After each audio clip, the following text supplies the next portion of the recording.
What's up everybody and welcome back to the channel. We are going to be going through the patch note, and this time it's not a preview, it's actually the notes that we can see as well. So we've got graphics of the boss, we've got skills of the boss, we've got a Thanatos rework, a couple of other little features in there. I will chapter everything so you can skip to the bit you want to hear about, because I know that you can all access this as well, but if you want to hear a certain point about a certain bit, I'll try and chapter it so that you can find those parts easily.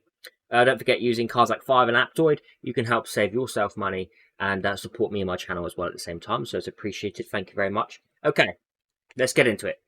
Patch note, July 13th, which is tomorrow. Dear Adventurers, Infinite Magicraid will be officially updated on July 13th. In the new version, we've updated a lot of content. Let's go and check the event news. Event news. We'll send it 2 normal dragon scales and 2 superior dragon scales to all adventurers via the mail on July 13th now. Hopefully it will say how much it's going to cost to upgrade in this. On a note on that, please make sure if you're upgrading to Mythic, always focus your boots and your speed artifact first. That's because regardless of the substat, we're going to get a speed boost on those items. So make sure you're doing that, okay? Make sure you're doing that, seriously. That is your go-to pieces to upgrade first, boots and speed artifact. I'm sure you will all agree, because that base speed increase is like rolling speed in another substat anyway. Yeah, makes sense.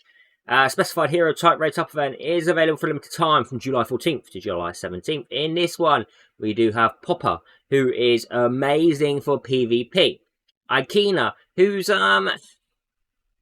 she's very good at E3, but you need a lot of a team around her as well. You're going to need Rista, you're going to need Ben Austin. I would like to see her used with Lydia now, but I don't have an E3 Ikina, so I can't test that. Eric is good for burn teams. Hell 9000 is great, even at exclusive 0, thanks to the rework. And Chardnau is a very good, the Forgotten Faction hero. Don't sleep on Chardnau. He is very good. It's building with health. And you get a defense increase based on his health. He pairs up very good with Hisaro in the Forgotten Faction, because Hisaro triggers his bleeds after if Chardnau is going first. He's a very good hero. So yeah, don't sleep on him either. But definitely, Popper's going to be the one. You can't select anyone here; it's all random. But hopefully, you get Popper. Hopefully, you get Hal. Hopefully, you get Chardnau. If that's who you're going for, whoever you're going for, I hope you get. Anton is in the epics. The channel is in there. Sylvan, who I don't really use. Teres as well. Number 3, the Double Legend event available is for a limited time. During the event, when you get a Double Legend from any wish pool, you'll get another random Legend hero for free. So hopefully, you get lucky. Number 4, Gift of Heaven is available now. If you're starting the game or you're playing the game and you want to start another free-to-play account to get that Hazonia finished, now's the time to start, because Gift of Heaven, well, I say it's not now, it'll be July 18th, because of the Gift of Heaven. The Gift of Heaven means you get that Legend Phantom Dragon Eye there. You'll be able to obtain this using Mackin, and clearing all the space temples. I did do a video on that, so if you want to have a look at that on how to get your Hazonia for free, check that one out, but of course it's on a fresh account. Free hero aggression event will be live from July 13th to July 17th, during which Thanatos only can be regressed for free. That's because of his rework. New features. Okay, let's get into the new boss, because this is what people really wanted to hear about. To enrich adventurers' game experience, we have added a new weekly feature for the guild, Wuthering Coast. I don't like that name, but which can only be challenged by each hero once a week. Okay. And adventurers can choose different buffs to make the challenge easier. Come and challenge hatred to win rich rewards. So we get to do it, is it 5 times once a week? I don't know. Let's have a look at these skills. Let's have a look. It's freaking these fins. Scarlet Lightning removes all buffs from a single enemy. Afterward, deals attack damage to them and inflicts Gaze of Hatred for 1 turn. After the target with Gaze of Hatred casts active skills, Hatred will cast Scarlet Lightning Strengthen. Pardon me. On them. Yeah, Scarlet Lightning Strengthen removes all buffs from a single enemy. Afterward, deals attack damage to them. This attack has an extra crit rate and crit damage. This effect is considered as pursue an attack. Fury Roar. Deals 3 stages of attack damage each to all enemies. The first stage has a chance to reduce the target's attack by 40% for 2 turns. The second stage has a chance to reduce the target's defense by 60% for 2 turns. Nasty, you need a cleanser here because he's going to be doing damage. And the third stage has a chance to reduce the target's tenacity by 60%. Oh my goodness. Gonna need debuff removers in here or debuff block. Immortal Curse. Hatred will not die. Each time he takes fatal damage, restores to his max health cap and gains 1 layer of full of anger. Permanent. Each layer full of anger increases self-attack and defense by 50%, affects it and effect resistance by 10%, and max health cap by 100%. At the beginning of Hatred's turn, increases self-damage by 10% permanently.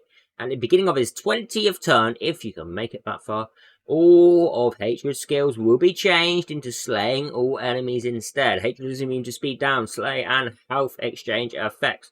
So this is just the same as Guild Boss on that 20th turn. He just nukes you.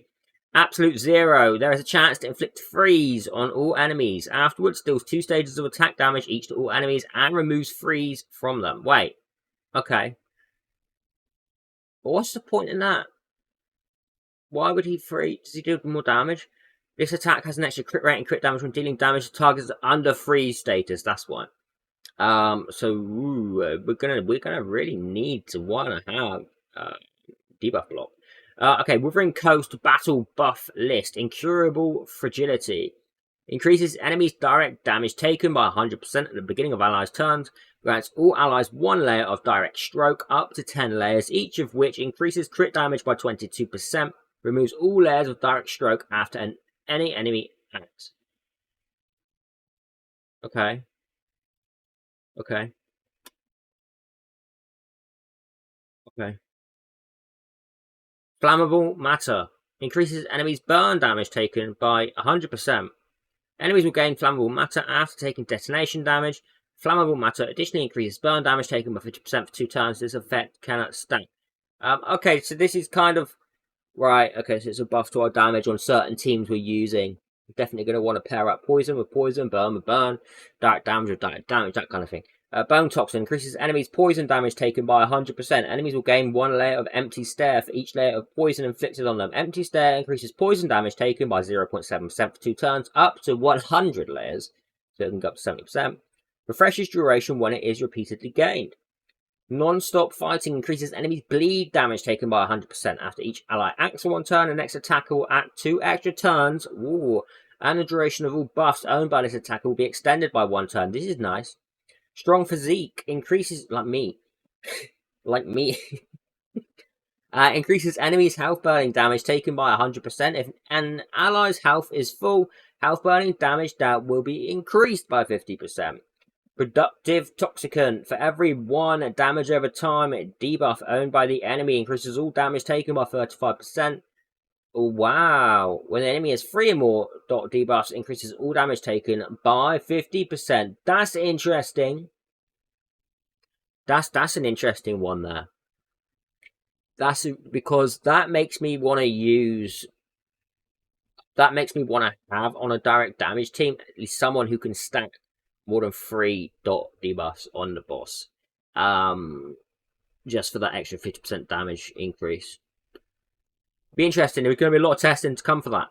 Number 2, added equipment and artifacts, advancing feature and new items. Normal Dragon Scale and Superior Dragon Scale. Adventurers can get the items in Wuthering Coast, Daily Supply, and Battle Order. Enhance a 6-star Epic or 6-star Legend equipment artifact to max level to advance them. On that note, make sure you do your boots and your artifact first on Legend pieces to make them Mythic, to make them level 20, so you get that base speed increase. Feature adjustments. Adjusted the rules for obtaining points in Guild Arena. What? What are they doing? What are they doing? I don't know what that is. I don't know what that is. Number 2, change the battle order rewards at level 20 from random faction artifact chest to faction artifact selection chest. That's better. Okay, Thanatos Rework. Let's have a little looky. I did have a quick look earlier. I gotta say, he's looking very good. It's looking like a very good rework. But we say this about every hero now, right, guys? We say this about every hero now, right? Because every new hero in the game is great, and the reworks are always very good. Thanatos. So I haven't played around with Thanatos a lot. And I wouldn't want to because he is one ugly, mean-looking mofo, right? But he is reading very good. So before he removed shield and ally protection from a single enemy and deals. I don't know if it's pointless me reading it before. I'm just going to read the afters so we know what he's doing. So he's going to remove all buffs from a single enemy and deals 2 stages of 240 up to 300% attack damage each to the enemy. That is a really crazy. Wait, that's an active skill. That's not his basic. That's not his basic. Hold up. Hold up. So that is his skill too. So I'm assuming his basic attack hasn't been changed.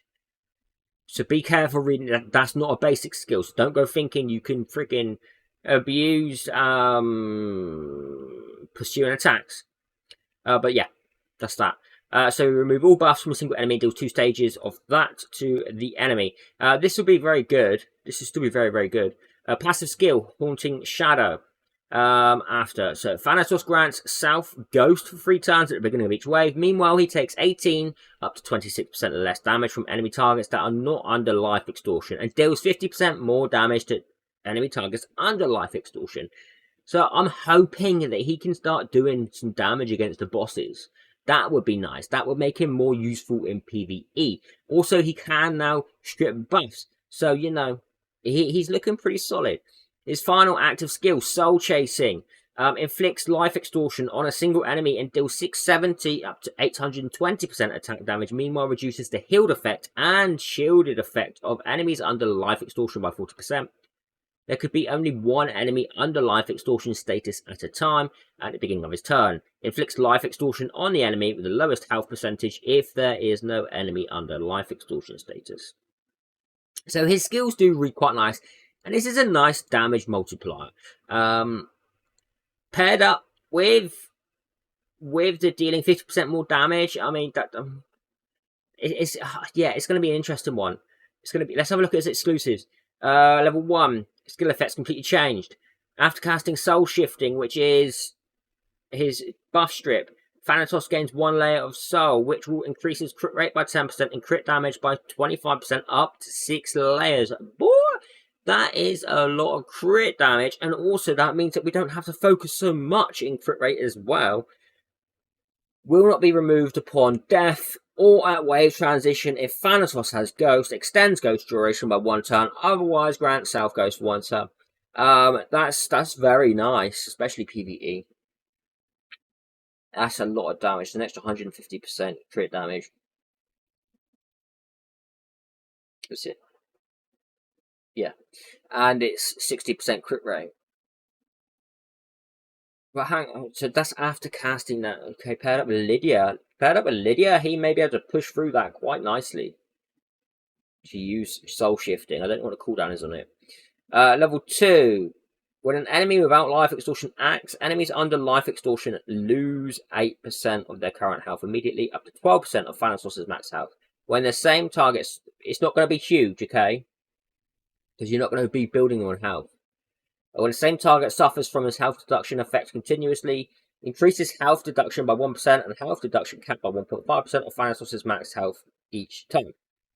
The target can lose up to 16% of current health, capped at 24% of Thanatos' max health each time. This stack effect will be reset when the target changes. Bit of an interesting exclusive too. Like, don't know what to think of that one because I'm not going to be building them on health, or you're not going to be building them on health. You're going to build them on attack, crit rate, crit damage kind of thing. But then you don't need the crit rate as much, but you will do in PvP. Level 3. After Soul Chasing, ignores. Wait. So Soul Chasing is his nuke, and it ignores a mortal and damage immunity. Also, if the target survives from Soul Chasing, Thanatos gains 1 layer of Soul Cage, increases damage dealt by Soul Chasing by 40% up to 2 layers, so an extra 80%. What will be removed after the enemy is killed by Soul Chasing. This is going to be very strong against bosses, and that'll be interesting actually, because stacked with life extortion, dealing 50% more damage to the enemy target. Also, if you're not killing the boss, which you won't be, increasing it by an extra 80%. That's quite a bit of increase. So that's going to be interesting. So those of you who do have a Thanatos E3, you will be being asked questions and testing. So that is it for the changes. Remember, the biggest thing I want to say from this is on your upgrade of gear, please upgrade your boots and artifacts first to Mythic. Don't focus on anything else, and don't upgrade your epic while they're separate to your epics. Can we upgrade an epic to a legend and that legend to a Mythic? That would be interesting. I believe we probably could. Popper. I like this banner. Popper and Chard now are my main ones I would like. Hell 9000 is fantastic, even at E0, so don't forget that. Double Legend is coming. Gift of Heaven is coming. New Guild Boss content, which is looking very promising. So I like the look of it. I am a bit concerned, though. What the hell is this? Adjusted the rules for obtaining points in a guild arena. There is no information on this. We know nothing. We'll just have to wait and find out. Is this flags or what? Is this flags? How we obtain flags? I don't know. And this was a nice little change as well to the faction selection chest. I'll see all of you on the next video. Take care. Have a fantastic day, even wherever you are. Goodbye.